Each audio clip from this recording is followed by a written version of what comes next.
This is Writing It, the podcast about academics and writing. I'm Rachel Gordon. Here we aim to make the process of writing and publishing a bit more transparent and a bit less overwhelming.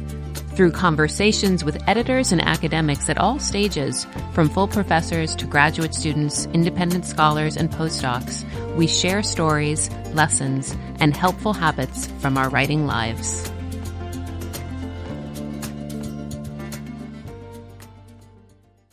We're really excited to get to speak with Professor Samira Mehta today. She's the director of the Program in Jewish Studies, Associate Professor of Women and Gender Studies and Jewish Studies. And Samira, it just occurred to me, I have no idea if I'm actually pronouncing your last name in really the right way.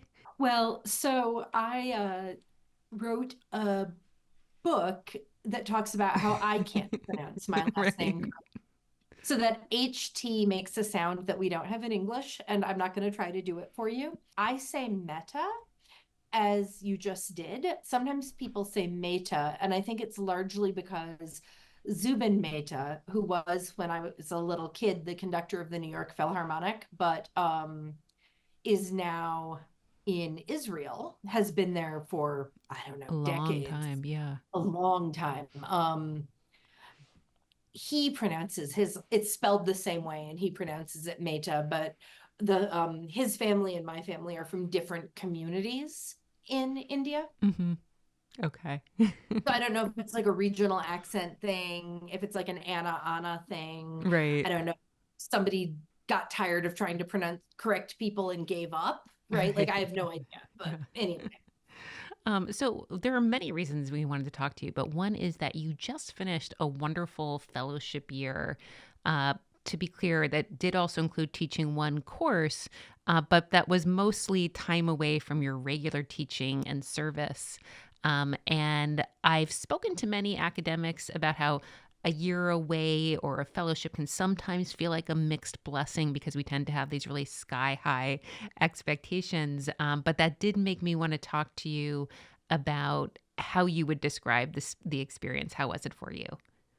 So for me, it was a really wonderful experience. I was in the Women's Studies and Religion program at Harvard Divinity School, and I got my MDiv at Harvard Divinity School. That is, in fact, where you and I met. My last year of my MDiv was the first year of your PhD. And so it very much felt like a homecoming for me, kind of made a little bit better by the fact that, with one or two exceptions, including Ann Browdy, who is the director of the program and with whom I've always had just a wonderful, warm relationship. I think the world of her, and she's always been very good to me.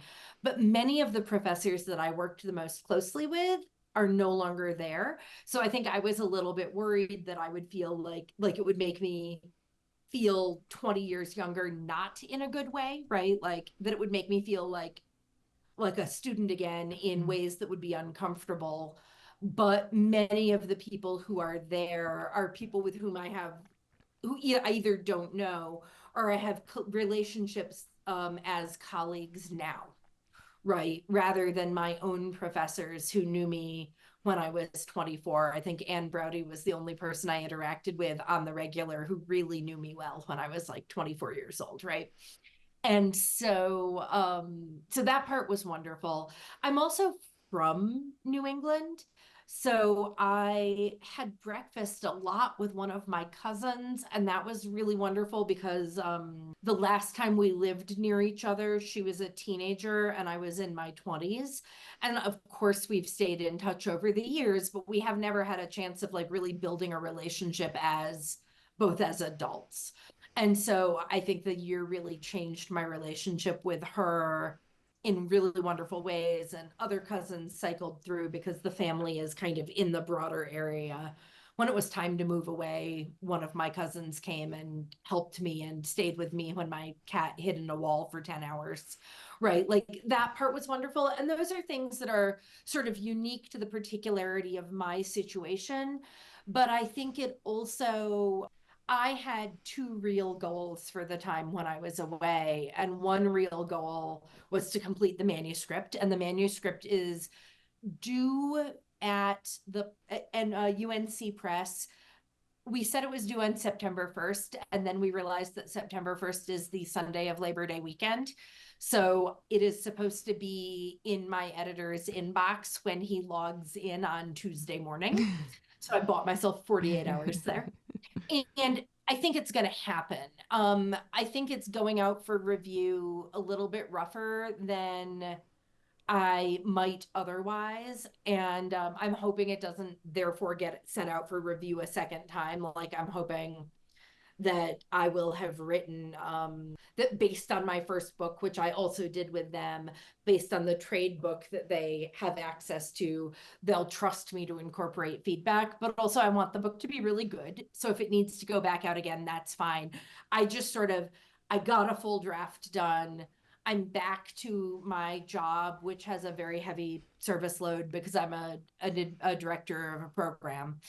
And I just felt like I would be better able to revise the manuscript with really good, really careful outside feedback.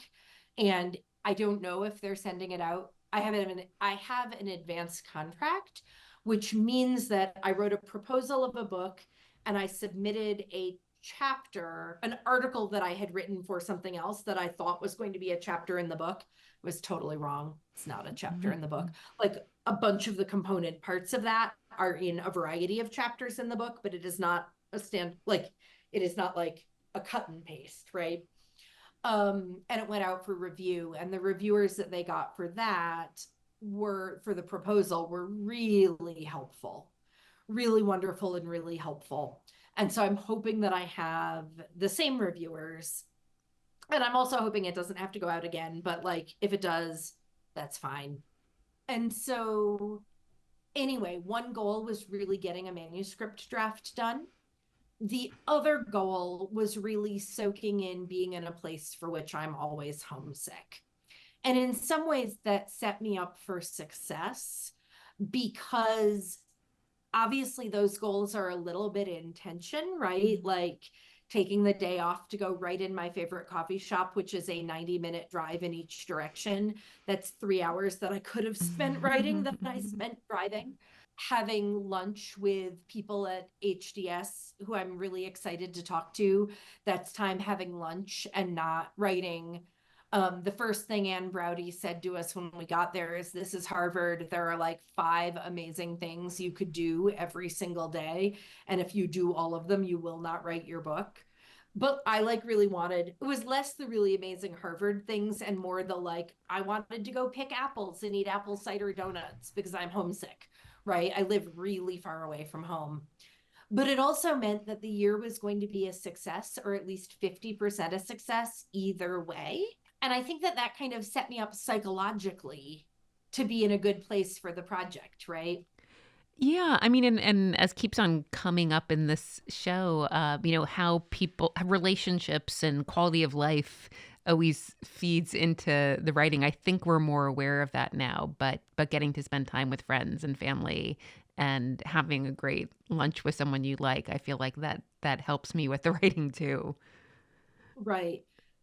And I think there are, I have some relationships that have nothing to do with the time away that really sustain my writing. I have a reading group that is completely it's not, we're reading like other people's work, but we spend a lot of time talking about, did we like the book? Did we not like the book and why? Right. And so I'm not going to talk about the books that we didn't like or the books that we had problems with, but I will say, like, early on, we read Vaughn Booker's Lift Every Voice and Swing. And I think it might have been the first time I've ever written an academic fan letter. I was like, hey, Vaughn, what's your mailing address? And Vaughn was like, why do you want to know that? Here it is, but like, why? And it was because I had handwritten him a fan letter. But we spent a lot of time thinking, like, what makes this book so extraordinarily good? But we do it in relationship. It's 5 women, all of them are in my field in American religious history. 3 of us are in American Jewish history. We got started during the pandemic, and I did it largely because I had been at a really small liberal arts college, underfunded, and I knew how it felt to feel sort of shut out of things. And I had two friends who were in that position. And I was like, let me see if I can get a couple of other people who are not in that position. And maybe like, I would have loved to have this. Maybe I can build this thing. My friends might appreciate it. And we've been meeting now for 4 years. We're meeting tomorrow. And so we spend a lot of time thinking about the craft of scholarship apart from our own scholarship. But we also spend like maybe the first 20 minutes catching up and talking about our lives. And that's really great. One of my very best friends had a book come out the year that I was in Boston, and I got to go hear her book talk. And it's one of the most exquisitely crafted pieces of scholarship I've ever read. I've never seen such attention to craft. It's a really beautiful book. And so we're doing this podcast on a Zoom, and she's like blushing while I'm talking because what she knows is that I'm talking about her book. Aw.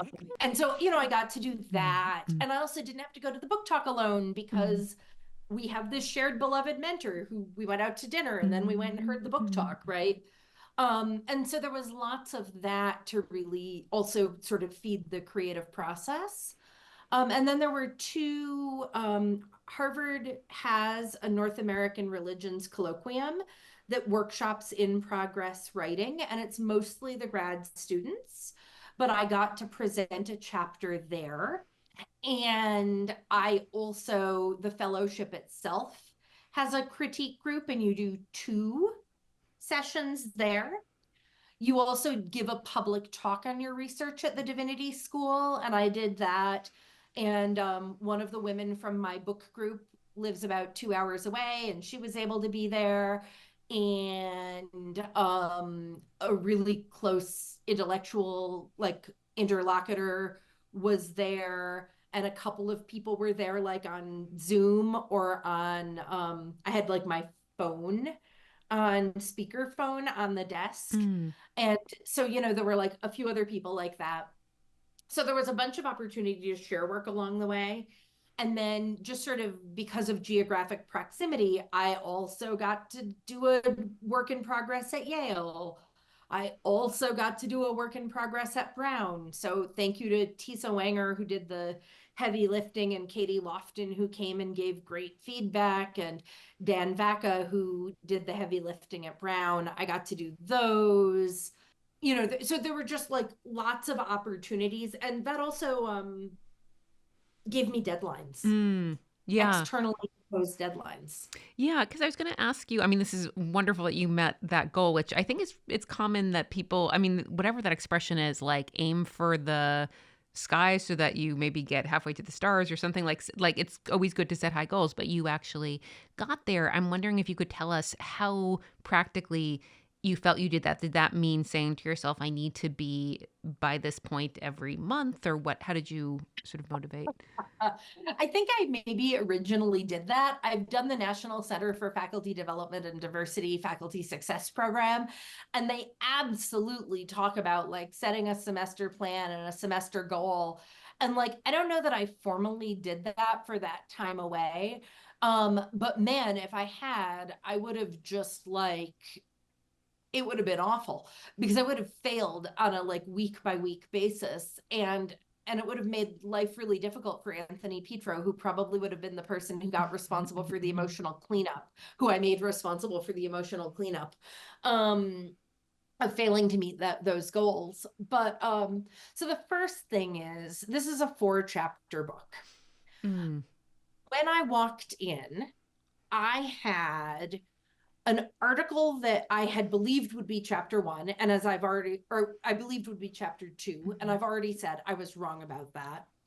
I had an article that was chapter 1, and I spent a bunch of time tweaking that chapter, and I actually think that there's something pretty major that I want to do to it that I'm going to wait and do after it goes out to the reviewers, just because I'm a little bit afraid that if I like try to do it beforehand, it'll be like I think it's on Sesame Street where you open a can of worms and Right. springy worms go Yes. everywhere. Yeah. I remember that Right. too. And so I have this mental like Hmm. I'm afraid that if I know exactly what I want to do. So I've got like high hopes for finishing the manuscript and maybe putting a couple more things away. So like if I get that done on Sunday, I might try to do that last thing on Monday, but I'm gonna save a draft first. I'm really afraid that it'll be like that can of worms thing. But that one, like I basically had two chunks largely written. I had a lot of things that I wanted to sort of tweak about that first chapter. And I had asked one of my colleagues at CU to read over the second chapter. And she offered sometime over that first semester at Harvard, she did that for me. And she offered like really hard to hear and really helpful critique.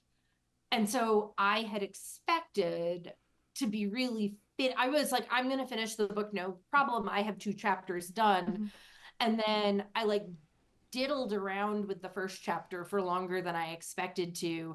And my colleague was like, yeah, you've organized this in a really I forget what like constructive way she put it, but like in a completely non-helpful way.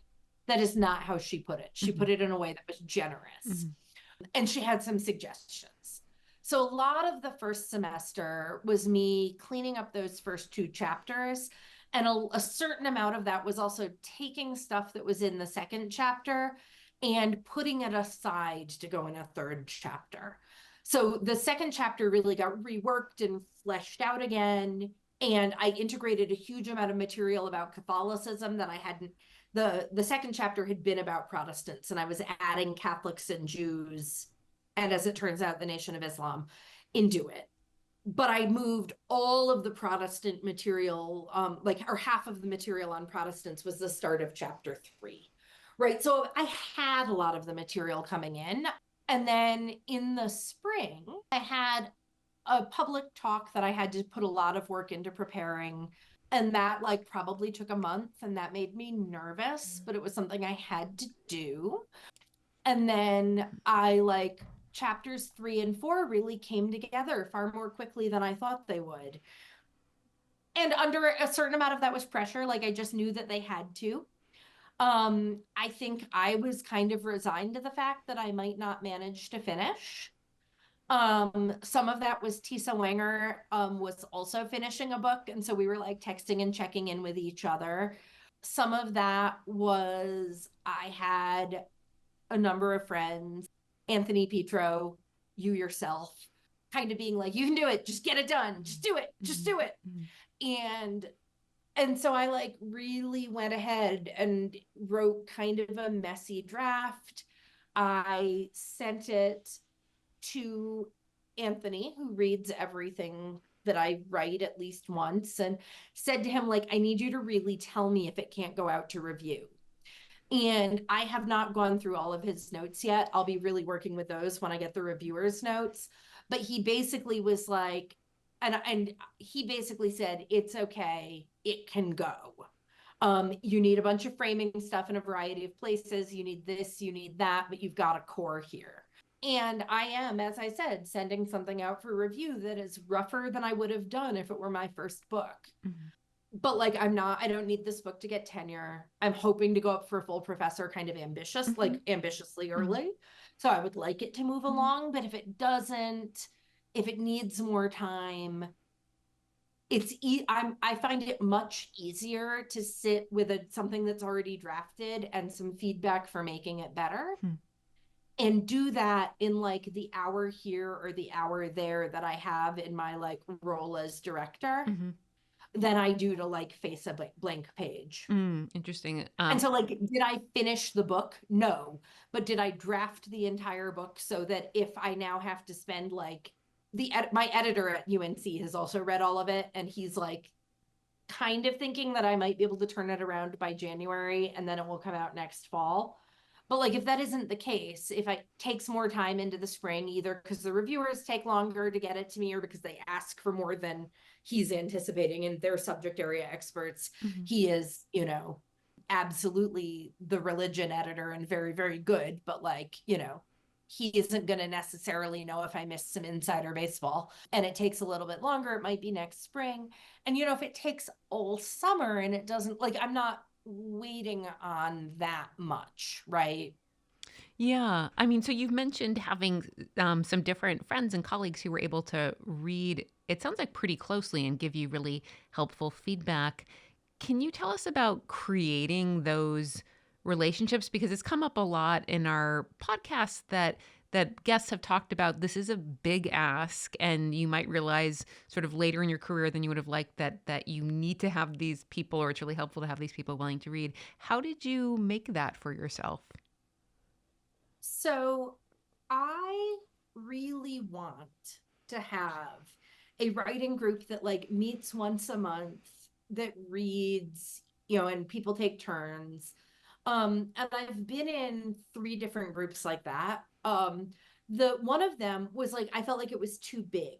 And so the problem with that was that the ratio of time I spent reading other people's stuff to the amount of time I spent getting my stuff read didn't really work for me. Like I feel like it would have worked for me at different moments in my career, but now I have like a contract structure but also a job where like I just don't quite have enough time. Also, it was a big enough group. I knew all of the people, but I didn't necessarily trust all of the people. And that was hard for me. Like I didn't necessarily trust all of their feedback, and I also didn't necessarily trust, like they weren't all people I was comfortable being vulnerable in front of. The other two groups were better sizes from the standpoint of like one was three people and one was four people. So the ratio of when it was my turn was better, but it was also the case that if somebody got busy and dropped the ball, like the whole thing fell apart. And I was organizing both of them. And it just, I sort of dropped the ball. I got tired of writing herd on people, or just like not even writing herd, because that makes it sound like they were more reluctant. Everyone's just really busy, right? But one or both of the people in the three-person group are people I trade things with. Like, right, one of those people texted me the other day and was like, "Could you read over this book review and like tell me what you think of the tone?" And she and I read stuff for each other all of the time. Anthony and I read stuff constantly in grad school and numerous drafts. And neither of us have time to do that for each other anymore. Um, and I miss that a lot. I miss that constant back and forth. But neither of us, it's not like I want that and he doesn't have time. Like I don't have time to give him that any more than he has time to give me, right? But he has a book that is coming out. He just posted the cover. I think it's coming out this coming spring. And I read over, while I was trying to finish my manuscript, I read over all of that. And he kept saying to me, "Don't do it if you don't have time. You need to put your own book first." But I really wanted him to read mine. And I suspect he would have done it if I hadn't managed to do it. Like, I don't think we have the kind of relationship where it's a tit for tat, but I'm not sure I could have brought myself to ask him to do it if I had let him down, Yeah. right? Hmm. And I mean, Anthony is a beautiful writer. He's a funny writer. He's a snarky writer. He's brilliant. His arguments are amazing, and his use of prose is just brilliant. Like I think I already said brilliant, but like the arguments are amazing. The quality of the prose is out of this world. And so that was actually a little hard because and um because I was really reading his penultimate ultimate draft, and it had been through a copy editor and everything. And he was reading my like, is this is no, it's not a rough draft, but it is not a polished draft. Is it, are all of the ideas there so that it can go out for review, and then I can do the polishing once I've got that feedback, right? But he's a generous, as brilliant as he is a thinker and as gorgeous as he is a writer, he's that generous a reader, right? He's Mm. about helping you get it to be as good Hmm. as he is. Um, and so, and you know, there's a lot of trust there. Um, I have read some chapters of the Book of Yours that came out last year. And I am basically, I know that I'm like not going to get another read out of, say, Anthony, because again, time. So I'm going to ask you to look at, look at the pros and, sort of, so like go to different people, spread it out, and you have to be willing to give to them, right? That's the way it works. Mm-hmm. Like I did not say, yes, I will read this thing that you asked me to read so that I could ask you later. Right. But like if I ask somebody who I have not asked before, I know that when they ask, I can say I can't do it this week. Will next week work? Mm-hmm. I can even say I can't do it this month. Will next month work? But I basically have to say yes. And I mean, the other thing is a lot of these are really long relationships, right? So we have known each other 20 years right now. Like we're Right. basically hitting our 20-year knowing each other anniversary, and Mm-hmm. we've debated whether or not we became friends 20 years ago or whether it took us a little while to Right. like move from friendly acquaintances. We never disliked each other, podcast listeners. Right. But like when do you start a Yeah. friendship? Is it when you met, or is it when you like realized that you were going to stay friends even Mm-hmm. though you didn't have class together anymore? Mm-hmm. Um I've known Anthony for probably 18 years now. Sarah Imhoff and I met at a conference in 2003. So that relationship, that professional relationship is old enough to drink. Mm-hmm. And, other people also read, like Laura Liebman read a chapter for me at some point in this process. Anne Browdy, who used to be my professor, of course, read in her role as director of the fellowship that I was in. Mm-hmm. And again, you read for them. They Right. read for you, read for them. Yeah, I mean, I know some listeners might be wondering, okay, I don't know if I have these old relationships. How do is there a possibility of creating them now? I mean, I think so. I know when I've had the opportunity to even just hear about someone's work that sounds like interesting, now I sort of try to say, I'd love to, or I'd be happy to read, if you ever need another reader, just to maybe try to set up the possibility of that relationship with people who you think, I mean, I don't know how you like suss out when that would be a good thing to do. So I often make that offer to people who are junior to me. Mm-hmm. Or as I'm getting to know people who are senior to me better, Mm. I will make that offer to them. I think that there is most of what I was just talking about are real peers. Like we're all basically some of us are tenured, some of us are not, some of us are full, some of us are not.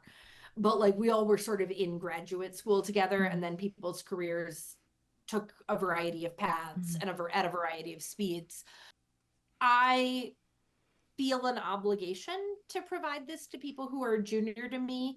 And I think that some people who are senior to me also feel that obligation. Mm-hmm. I also think that there are networks and ways of encountering people that will encourage this. So I'm not sure who's running it right now, but Laura Liebman used to run a kind of writing boot camp through the Association for Jewish Studies. It Mm-hmm. was modeled on the like write your journal article in 12 weeks, that book by Wendy Belcher. And Mm-hmm. she talked about it in the podcast that you did with her. And there were groups that were set up through that. Mm. And some of those groups, my group doesn't continue to meet, but some of those groups continue to meet, right? Like some of those people, that interaction was what made that happen for them. Mm-hmm. I was in the Young Scholars in American Religion cohort, which thinks about lots of things. It thinks about your scholarly trajectory. It thinks about other forms of professional development. It thinks about teaching. That network of people, I will read things for them. They will read things for me. Sometimes people have time, sometimes they don't, but I would be comfortable asking. Matt Kressler. So I write about the relationship between Protestants, Catholics, and Jews, and I'm probably best at Jews. I'm second best at mainline Protestants. I'm third best at Catholics. I feel like my friends in Catholic studies would want me to tell you that I'm not bad at Catholics, but I don't have all of that literature at my fingertips. And so both Kate Dugan and Matt Kressler have read drafts of that material. Mhm. And Katie Holscher has sometimes, like, I've been like, I have a question about this or that. And again, so it's like getting yourself into situations in which Mm, that networking will happen. right. Or like when I meet a junior scholar, I make that offer. Mm-hmm. And I try really hard to be conscious of academic rank, not because I think it's important, but because I think that like it's harder to say no to people who you might need. Mm-hmm. So I offer to junior scholars more than I ask back Mm-hmm. Right. because I want them to feel free to say no. Yeah. Like there's a reason I lean on my peer group and Mm-hmm. these really long relationships because I trust people to not say yes to things that they cannot actually do. Right. So, listeners might have heard what we were talking about before and be thinking, okay, it sounds wonderful that Samira Mehta had this fellowship. It allowed the book to really progress. But how do I get myself a fellowship, or how do I put myself in a better position? And I should note that this is actually your second year long because you had one from the Library of Congress, a Klug Fellowship. Is that right? Oogie. Kluge. Okay. So also a very prestigious fellowship. And so you are good at getting these. Maybe you can give us. Well, no, I've probably applied for like the Mm, success ratio isn't awesome. So stubbornness. hmm I was the runner up at the divinity at the for the women's studies and religion program twice. And it felt terrible to be the runner up. Like you should feel really good. mm, Like, and I'll tell you like what they said to me, and I think that this is true, although like maybe they were just being nice to me, is that basically if you're the runner up, they're putting together a cohort. And so like if there were like two like in my case, like they're only going to have one Americanist or they're only going to have one Judaism person, and so if they had a cohort that was like that was really strong and it had an American religion person and it had a Judaism person, I was the runner up, like because like that way if either of those people left they could get it covered, right? Or whatever.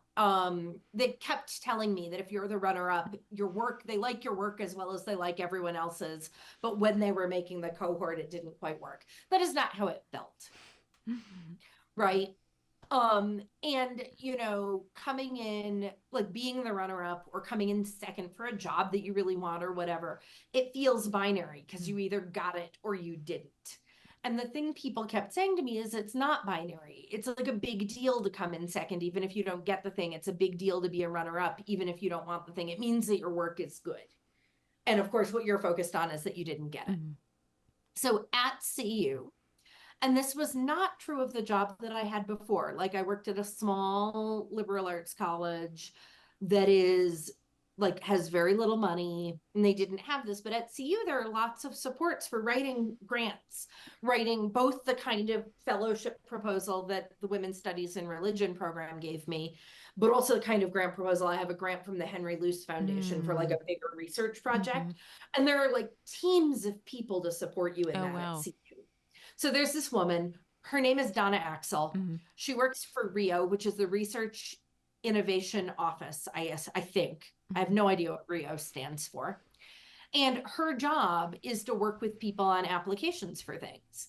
And it doesn't matter how, and she gets evaluated on how many faculty members she helps, Mm. not on how much money she brings in. Oh, great. So like I am not going to apply for the AAR has sort of smaller research grants and they're due on Tuesday, September 3rd, Mm-hmm. as is my book manuscript. So I'm not applying for one this Mm-hmm. year, but I'm planning on applying for one for next year. And she's like, I can help you with that. And she reminded me of a fellowship, and that's for my next project, not the book that I just finished. And I was like, oh, shoot, I don't have the time to do this, blah, blah, blah, blah, blah. And she reminded me that I actually have a proposal from a fellowship that I applied for at the Cat Center at the University of Pennsylvania that I did not get. Mm-hmm. And I can harvest that proposal for Mm-hmm. someone. Mm-hmm. So as I'm talking to you right Mm-hmm. now, and trusting that this will not actually hit the Right. airwaves until after the AAR has made its decisions. Mm-hmm. I'm like, actually, I need to look and see what their proposal says and what it requires, because if it doesn't require letters of reference, Mm-hmm. I might actually be able to retrofit that on Monday if I get what I need to get done with the book done. It will mean I do not get what I need to get done with unpacking, but Mm-hmm. that's life. Yeah. Um, but like, so she reminds me, like, you can do that. She basically bullied me. I was the runner up twice, and I was like, I cannot be this. Harvard Divinity School was my favorite 3 years of my education. Was personally a really rough time for me because I had a really hard like relationship end, but it was everything that was wonderful about college with no natural science Right. requirements. No, like, I guess I took language tests, but no Mm-hmm. like language course requirements. And it was fun in a way that like writing like the my but there were lots of people who were training to be ministers, and so there were lots of people on professional paths that I was not on Mm-hmm. in the same way that college was, and it made it like just really interesting and Mm-hmm. really exciting. I loved it so much, and I was like, I cannot for the life of me be rejected by this place that I Mm-hmm. love so much a third time. Mm-hmm. And she was like, you have to do it. Mm-hmm. And the project kept getting hotter, right? It's a book about contraception. And like, my advisor always reminds me when I'm like, oh my God. He's like, it's good for the book. It's terrible for your like humanity, Right. but it's good for the book. Right. So the topic kept getting, and she was like, you have to apply, you have to apply. And it was having this person who is like, at this point, she's a pretty good friend, Yeah. Mm-hmm. like hang out when we're not working. Mm-hmm. But it's like her job to be a cheerleader for me and for other faculty members. That's And so great. it took 3 tries to get this. Mm-hmm. And also I applied for this earlier in my career with a different project that I think was a less good fit. Mm-hmm. And I also think that they've had times when they have cohorts that are more or less senior. So like sometimes they'll have people who are like, almost everyone will be an assistant professor, or there will be people who are like in NTT positions, or What's postdocs, NTT? whatever, non-tenure track. Mm-hmm. And or like, and other times they'll have like in the cohort that I was in, um 3 of us had tenure and we're working on the books that would make us full professors, or on projects that we knew would not lead to promotion but we wanted to do. One person like was at a school with a sort of a union negotiated contract, so she knew she had done everything she needed to do for tenure. I don't think she needed outside letters, and so she did not have tenure, but she knew because of the way the contract is Mm-hmm. structured that she was being tenured. Mm-hmm. And then one person was an assistant professor, and one person was through the Scholars at Risk program, so she was a very different situation. Mm-hmm. But like, we had a relatively senior cohort. Basically everybody but one person had tenure for Mm-hmm. all practical purposes, right? So like, I also applied, I think when I did not have a job, right? Like I applied kind of in the same way I applied for the Library of Congress thing. I didn't have a job. I was just looking for like a postdoc to stay in the game for a year. Mm-hmm. Mm-hmm. And I got that the same year that I got my first tenure track job, and I like negotiated and was able to take both of them. Yeah. I also think like some are better known than others. The Mm-hmm. Women's Studies in Religion program is really broad. It really is working on women or gender and sexuality, but mostly women, I think. Mm-hmm. But like, certainly it's like women, gender, and sexuality in religion, all religion. Mm-hmm. It does not have a geographic scope. It does not have a temporal scope, right? So there are like Bible people and people doing ethnography right now. Mm-hmm. Like, not necessarily all in the same cohort. We did not have a Bible person, but like, they have had Bible people and they have had people doing ethnography right now, right? The Library of Congress one, they happen to have something called the Larson Fellowship, which is what I had. And it's a fellowship in health and spirituality, or as I like to put it, religion and medicine. Mm-hmm. But like, I recommended that somebody who's, I didn't know, I think highly of her work. Now I know her. I recommended that she apply. I sometimes read applications for them and sometimes I don't. But I knew that I wasn't reading that year. And so I was able to give her some advice on how to do it.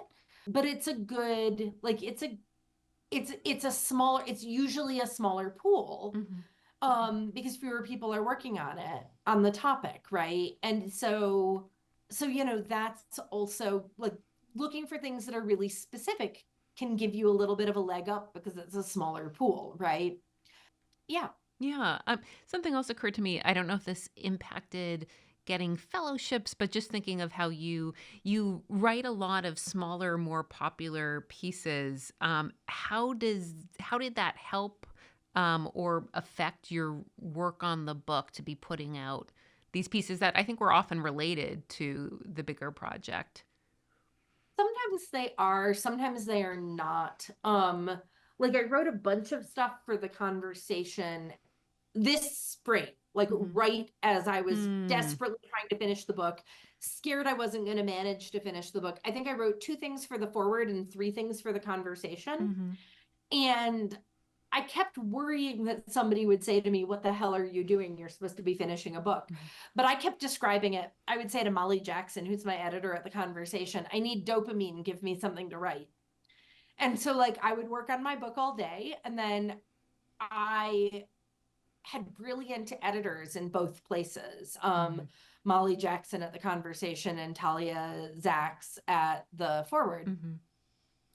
And so I would kind of sit down after work. I would put on like the Gilmore Girls, which I more or less have Mm-hmm. memorized, Bones, which I is a lot longer, so I'm less likely to have it memorized, but basically have the main plot points memorized. Mm-hmm. And it would be on in the background. And I would just sort of be like, I'm going to write a draft of this thing that has been kicking around in my head. So, like, I wrote something about Asian American Jews because May, I think, is Asian American and Pacific Islander and Native Hawaiian Heritage Month Mm-hmm. and Jewish Heritage Month. Mm-hmm. Okay. And so, like, I wrote something.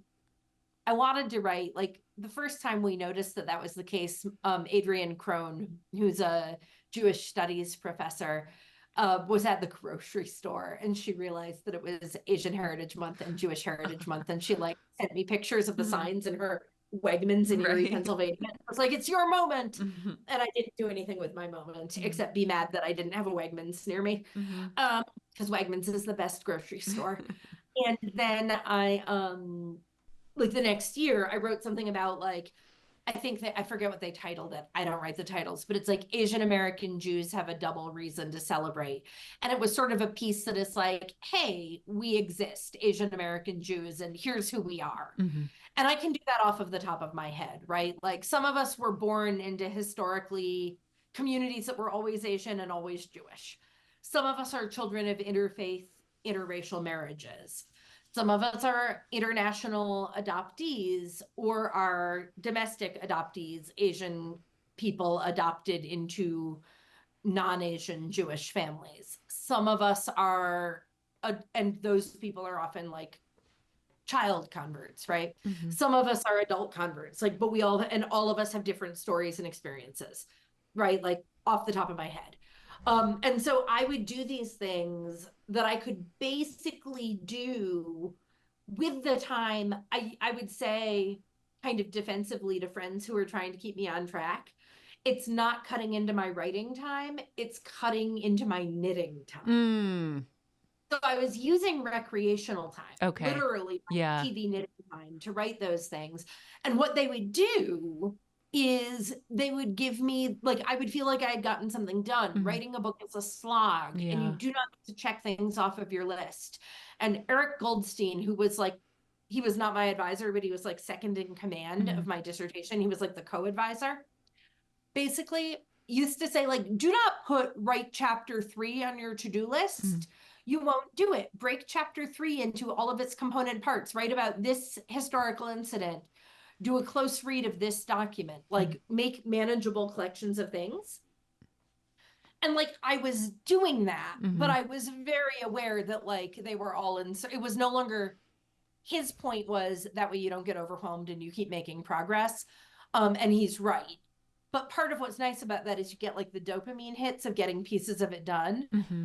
But that piece was no longer working, right? Like it was working from an organizational get the pieces done Mm-hmm. part, but it wasn't giving me the sense of accomplishment that made me feel good about getting things done.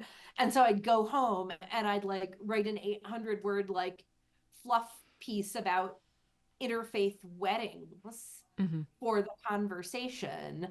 And that would give me the dopamine hit and it would make me feel good. And then usually I'd write it at night and like they would edit it the next day.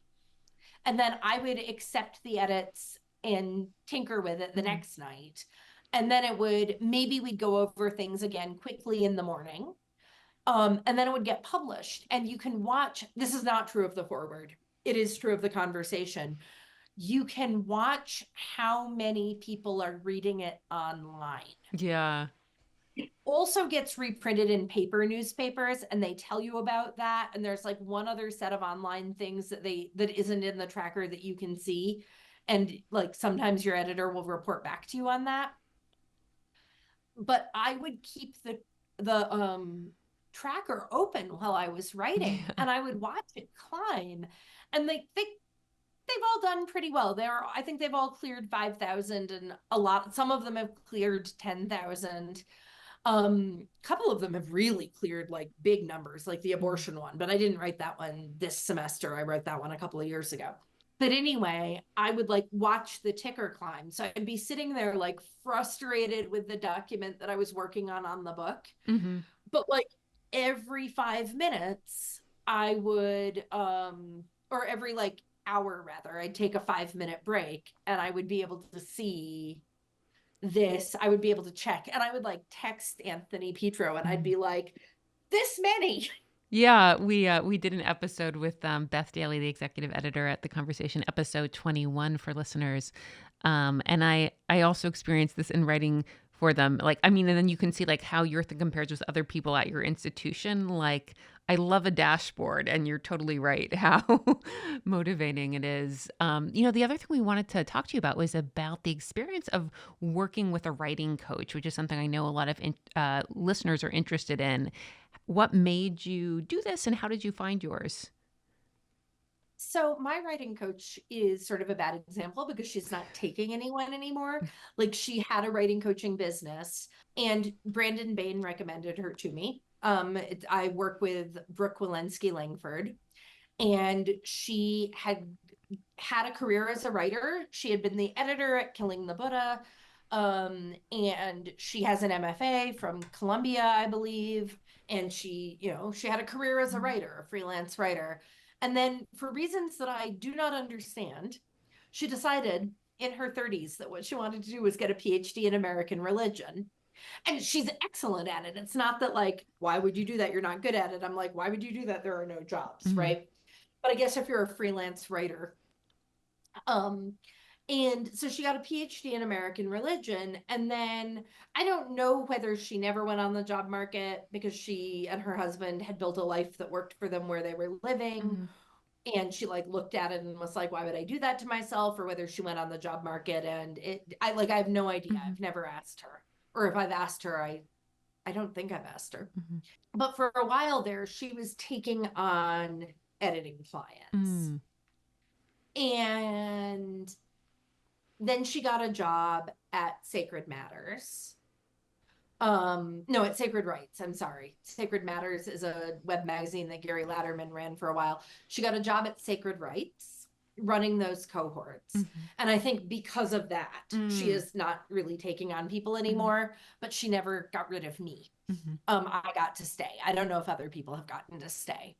And I said to her, I want an editor. And like when I said I have not polished the language before sending it out to peer review, that is because she and I have agreed that it's really not worth my money to have her do it now rather than to have her do it after the peer review. And so she's going to do that.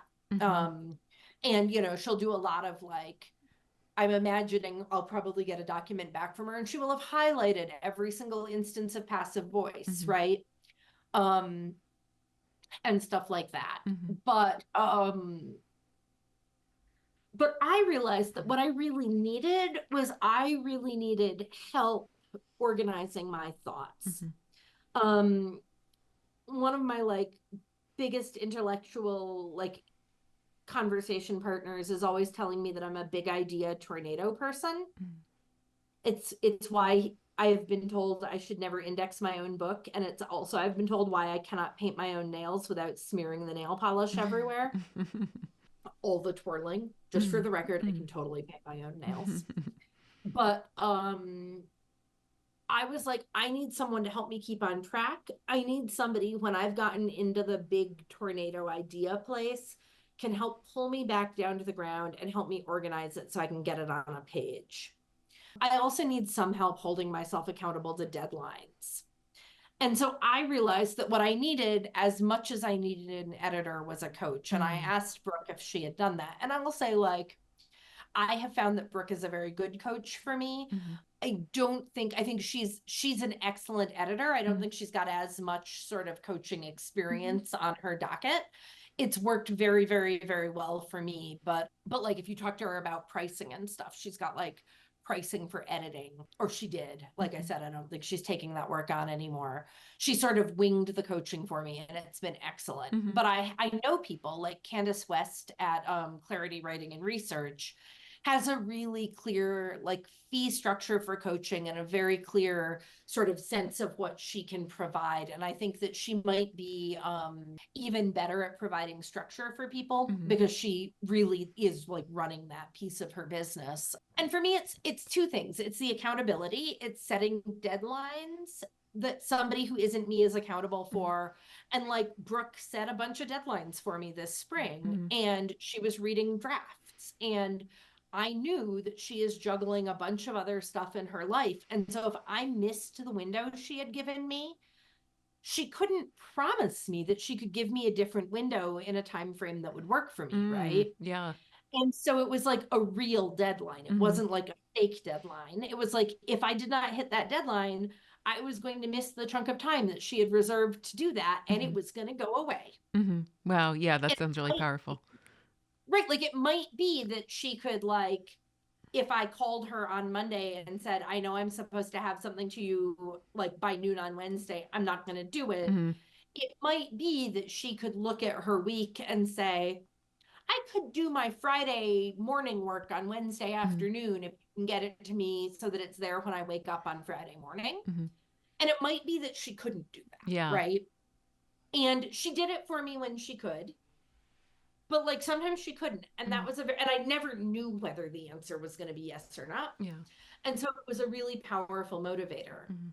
She also, we would do these things where Sarah Dees at Iowa State taught me about how you can dictate, like you can turn dictate on Word and you can just talk through things Mhm. because I am much better at generating spoken content Mhm. sometimes than written content. Mhm. So I played with that some. But one of the things that would sometimes happen is I'd be like when I was starting a chapter, Brooke and I would have a phone call and we would set aside an hour and she would like be like, tell me the story of the chapter. Mhm. And I would tell her some sort of collection of stories that didn't necessarily have a thesis. And she would say, okay, here are the themes that I heard winding through the stories that you told me. Mhm. Do those themes sound right? Mhm. Okay, great. What were you trying to tell me about them? Mhm. And then I would tell her, and by the time we were done, we would have a thesis, and then and then together, and she would record the conversation so I could go back to it. Mhm. And but she would sort of say, okay, here are the themes that I heard. Mhm. Are those themes that you meant for me to hear? Mhm. Okay, great. You wanted me to hear four themes, and I heard four themes, but only two of the themes that I heard were themes that you wanted me to hear. Mhm. Let's figure out why. Mhm. Do two of those, do the two themes you wanted me to hear that I didn't need to go somewhere else? What about the two themes that I heard that you didn't intend? What do you want to do about that? Right. So Mhm. we'd work out. So some of that, like part of, I think, what made those two final chapters go faster than Mhm. the first two chapters is that we had hit on that. And so she would listen to me like tell the story and she'd pull an argument out of me. And normally I have to write for 6 or 7 drafts to Mhm. come up with a decent argument. Mm. And she would be like, okay, here are the themes that I heard. Are those the themes that you wanted me to Mm. hear? Okay, no. Let's figure out what to do about that. Also, the themes are not an argument. Tell me what you want me to understand about those themes and how they connect. Mm. And I would say something, and she would be like, okay, so it sounds like you're trying to argue this. That's what I heard you say. Is that what you meant? And I'd be like, no, also this other thing. Mm. Right. And so all sorts of things. Mm. I forgot to tell you this other thing, or you didn't emphasize this other thing enough. And that usually meant that I hadn't emphasized it enough. Mm. Right. And so there'd be some pulling it in. So it cut my time down a lot. And it was mostly doing it by her asking questions, right? She wasn't generating any of the content, Mm. but she was helping me organize what was in my mind. And then she was asking me questions about it. Mm. And then the last thing that I would say was really useful about it, and this kind of circles back to some of the writing group Mhm. conversation. And so when you talk to Laura Liebman, Laura was talking about how, and I think one of the reasons that I really emphasize the long relationship is something that she talked about. She talked about how, like, when you've been in a writing group with someone for a really, really long time, you know what kind of feedback feels good to them. You know what kind of feedback works for them. You know how you can help them and how you can't. Um, and so I think, like, the reason I go to people with whom I have long relationships is I go to people who the feedback they give me is good. I know who will challenge me on things. And I go to those people when I'm in a place where I want to be challenged. And I know who will take what I have and supportively help me make it better. Mhm. I mean, it's not, sometimes those people can be both, right? But sometimes they're not.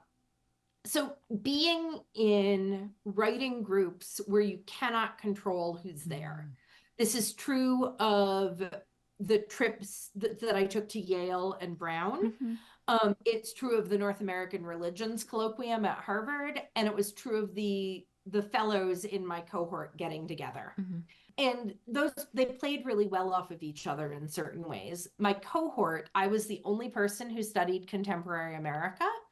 We had somebody who was doing a project on basically demon possession in contemporary Morocco, Mhm. in Fez.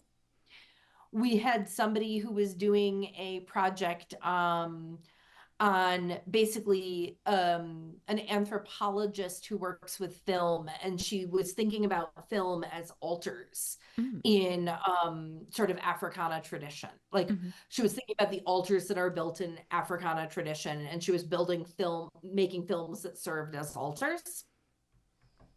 We had somebody who was working on the Spanish Inquisition and a Mhm. gender question tied to the Spanish Inquisition. We had somebody who was working on Greek Orthodox feminist theology. And we had somebody who was working on feminist Quranic scholarship. Mhm. None of these things have anything to do with each other. And so I would get feedback from this group of non-experts. And in some ways that was super helpful because I learned how what I was writing would read to people outside of my sub area. And I know that the press is thinking about this as a crossover book a little bit. Not totally, because I need it to get me a full professorship. So if I have to pick, it has to go Mhm. to the academy. Mhm. But like, it would be nice if it got read by more popularly. Mhm. But like, because I was writing about contraception from World War II to basically the George H.W. Bush administration, and because contraceptive and abortion like rollbacks were in the news constantly, everybody had lots of opinions, and they had lots of opinions about what I needed to say about eugenics. Somebody said to me repeatedly, if you do not spend more time like talking about how racist the people who are expanding contraceptive access in the 1960s are, people are going to think you're racist. So I wrote all of this stuff about eugenics, and then I took it to Brown, and Dan Vaca, God bless him, said, why did you write this stuff that everybody who studies anything having to do with American history knows? Mm. Right. And so I would get like, Mhm. from the expert, why did you like, and Dan was wonderful, right? Mhm. Dan was like, are you writing this for a popular Mhm. audience? Because if you are, you really need this in. Mhm. If you're writing it for an academic audience, I think you can gesture towards it and put it in footnotes, Mhm. right? And and so I was getting really contradictory feedback. And some of that feedback was coming from people who don't know my field and don't know my area, Mhm. right? But I'm aware that people like that are going to read the book if the press successfully markets it broadly. Mhm. And I would love it if the press could, because I wrote it in part because I wanted, I don't know, this is maybe a fool's errand, but I was writing a history to try to politically contribute to the world. Mhm. Like, I don't care so much about making money from selling books, because if you do really well, you'll make enough to buy a lunch instead of a cup of coffee. Right. But like, I like do really care about offering something to help the world. Mhm. So I would like it to get read. But I also need it, like, I appreciated Dan's feedback, but I would get these very Mm. different kinds of feedback. Mhm. And then I'd take them both to the writing coach. And she would sort of help me discern where in there I wanted my voice to be. And at one point, I shared a draft with somebody who's in history and not religious Mhm. studies, and got really hard and complicated feedback that I didn't feel great about. And I went to the writing coach and I went to my editor, and they both sort of helped me decide what to take from that and what not to take from that, Mhm. that kind of thing. And so, part of what the writing coach also helped me do, because she was not bringing, like, unlike when you, so I have a writing coach who has a PhD in my discipline, and that was helpful because she knew a lot of the conventions and stuff like that. But actually, I think she would have been just as helpful without that, because what I really wanted her to help me do was navigate the very different opinions that I was getting. Mhm. Mhm. Right. And some of that, some of the stuff I put in for the people in the women's studies and religion program that colleagues in the field suggested could come out. I've left it there to find out what the reviewers think. And I suspect I will be pulling not all of it out, but I will be shrinking it a lot. Mhm. But I don't know. And I want to know what the reviewers think, right? Mhm. And some of it I moved, right? Like, Dan's advice was not to get rid of it, it was to move most of it to the introduction. Mhm. And I think I now have too much of it because it's in the introduction, and it's where, Mhm. like, I trimmed it back where Dan thought I should trim it. But Mhm. like, I'm hoping the reviewers will weigh in. And then, but like, that kind of decision Mhm. got made, right? Like, the writing coach is also an editor. And so she looked over that chapter and the introduction and said, like, I think you could move these pieces of background to the introduction. And if you did that, I think you could cut these things. Yeah. Right. And so, like, she's a coach and an editor. And A that's really helpful. Yeah, and since she is a coach and maybe even just 'cause she's an editor, do you notice your feeling about, writing having changed since working with her?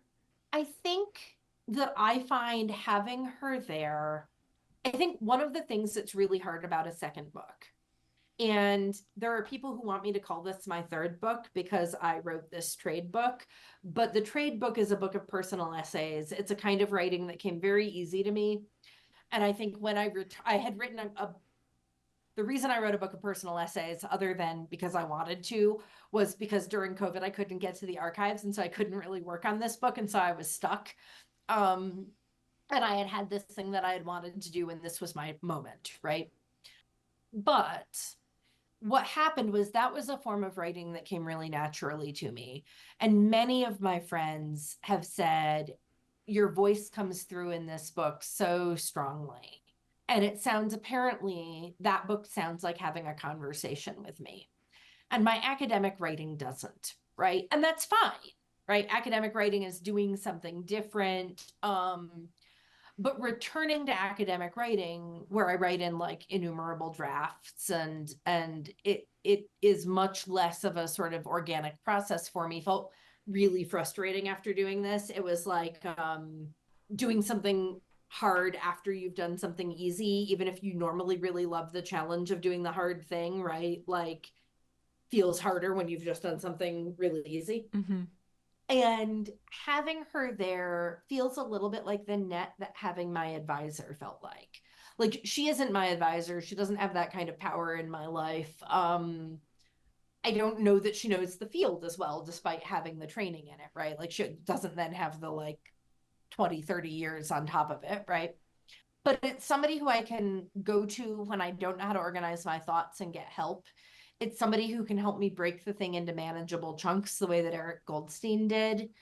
It's somebody who will sort of take me being in my big idea tornado place and like take and hold the big ideas and show them back to me, right? And say, okay, now that you're looking at them, how do you connect them? The example, and also like who will then also set manageable deadlines for me that I need to then meet, right? So I feel like I am a very, very, very collaborative learner. And I work best when I get to think things through in conversation with people. And the nice thing, like when you were saying earlier, having friends that you trade with is a big ask. Mhm. The busier at an earlier stage in my career, grad school, even sort of early assistant professorship, my friends had more time to do that. And they have less time to do that. But I find I don't really need it less. And so having a writing coach is somebody who I can, it's like having a therapist, right? Like you can get good advice from your friends and you can get friends who will listen to your feelings. But like sometimes they don't have time and you have to be willing to be reciprocal. And sometimes you don't have time to be reciprocal. And sometimes they don't give you good advice because they put their own shit on you. I hope I can say shit on your Mhm. podcast. Mhm. And having a writing coach and an editor, like this is somebody who has professionally, my mother is an editor, and I cannot be edited by my mother. I become very adolescent. But Melissa Borja and Tisa Wanger have both gotten some editing from my mother, and they tell me she's good, but I just get stubborn and adolescent. But anyway, I know from living with an editor for the first, she became an editor when I was 2, so for 16 years, that a good editor, the actual skill is in part not putting their own agenda on your writing. It's helping you bring out your agenda, and also sometimes helping you see like holes in your argument and stuff like that. But it's like a good editor is bringing forth your agenda, not theirs. Mhm. And I think that's something, that's a skill that you have to learn how to do. Mm. It's a skill that those of us who mentor graduate students, I think, spend more time practicing than those of us who don't. Mhm. And so some of us really, really have that skill and others don't. So it's partly that, but it's partly like a therapist. There are ways in which a therapist isn't a friend for hire because they have all of this training, right? Like all of these techniques and things like that, and all of this ability to like not put their own shit on you. But there are other ways in which a therapist sort of is a friend for hire, right? They are the person who will listen to you ruminate on things that continue to hurt you that your friends are fed up about, like when you're not better from some sort of grief or pain or whatever childhood trauma. They also have the, because it's a professional relationship, they also have the power to call you on the ruminating in a way that a friend might not. And an editor has that. Now I will say that and a writing coach has that, right? It's like that only for your writing. Mm. I will say what is complicated about that in my own personal example, and Candace West, who I mentioned before, and who I know people who have worked with and say that they say that she's wonderful. I don't work with her because we were friends first. We were Mm. neighbors Mhm. and we became really good friends. And I know that she's good because she's edited some stuff for me before she was doing it for a living. Mhm. She like read over some stuff as a friend. And so I know she's good at it. And I actually noticed that she was acting like an editor and not a friend Mhm. in her it like not a scholar doing peer reading but like a professional editor. But I don't go to her because I don't want her to be my coach because she's my friend. Mhm. Now the complicated thing with me and Brooke is that while we started in this coaching relationship, we have become friends. Mm. um which isn't, I don't think, a violation in the way that it would be if Right. she were a therapist, right? Yeah. Like it's fine. But it's really interesting. I will take real talk from her about my writing in a way that like probably I have like two friends who I think I could take that kind of real talk from and really trust them. And I'm not sure how I would feel about it from everybody else, Mhm. right? So she like was able to preserve that piece of our relationship. Yeah, that's great. There's two questions we ask all guests, and one of them is if there is something you wish you had known about writing or publishing earlier in your career. I think that I wish I had been better about managing things like citations earlier in my career. I still sometimes will do this, in which I will like write a conference paper kind of off the top of my head, but I won't stick in citations because it's never going anywhere. And I like recently went back to something, and it's a conference paper that I gave in grad school, was about grandparents and interfaith families. It never got published, didn't end up in the book. And like, I have no idea, right? Right.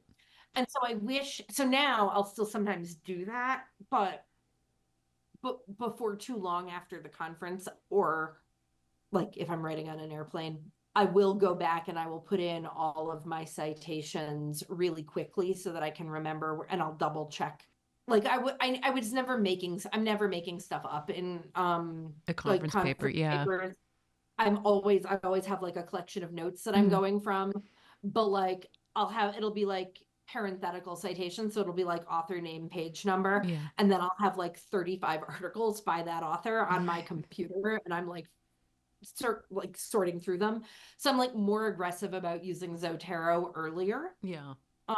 Like in the transition from free writing to Mm. Yeah. Zotero or to typing.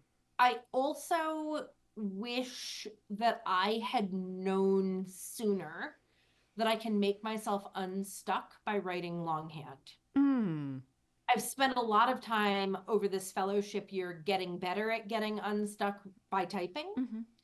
because sometimes the writing longhand, like then you have to transcribe it, and all of a sudden that's another hump. Yeah. But if nothing else works, usually writing longhand will Hmm. for me. Yeah.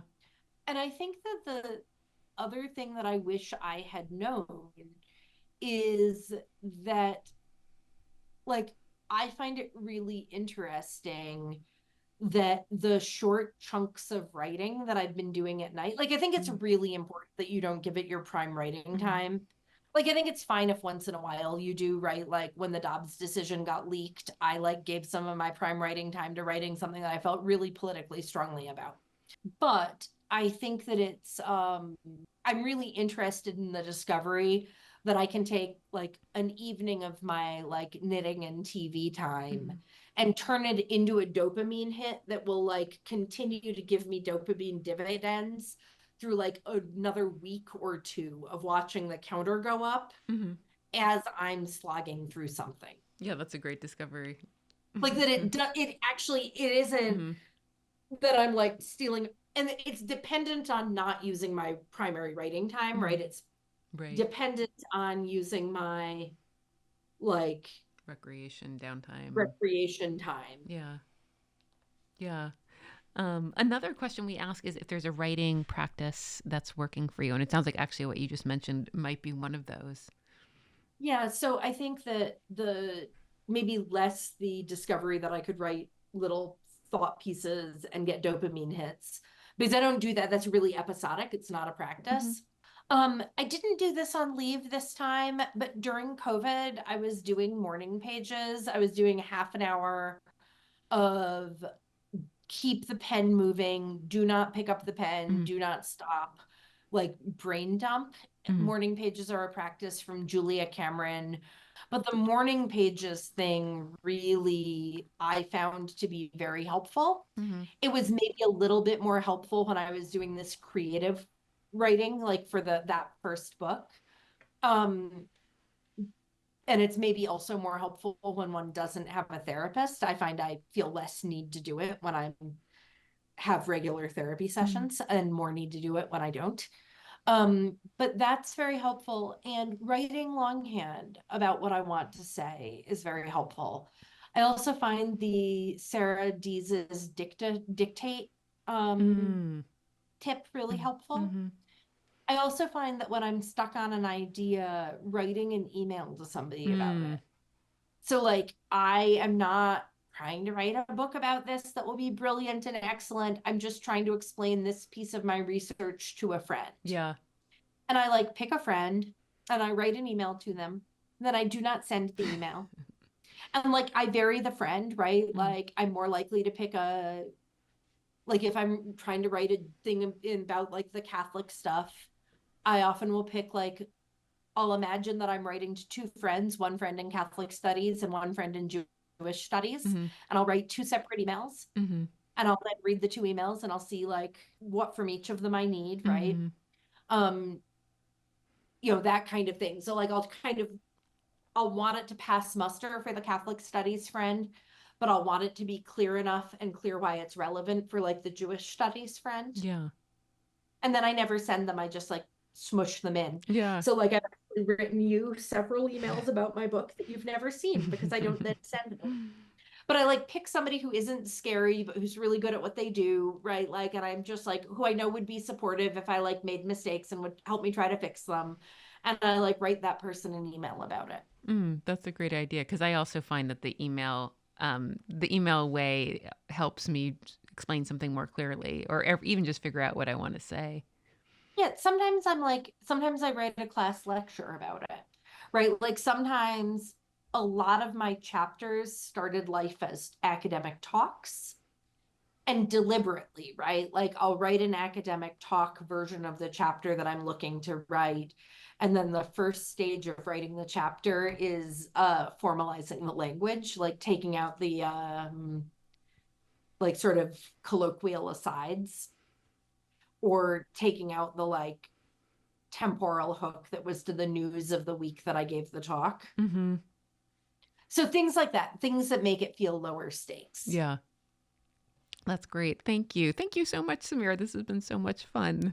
Yeah, great. I know we probably have to get out of the studio, but you and I hope we'll chat soon. Yes. Okay, Yes. Sounds good. good. Talk to you soon. Talk to you later. Bye.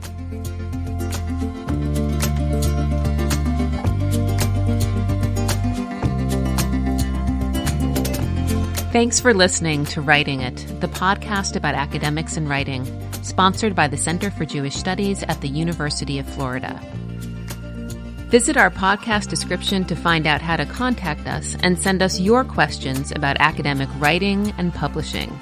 Follow us on social media at Writing It Pod and subscribe to us so you never miss an episode.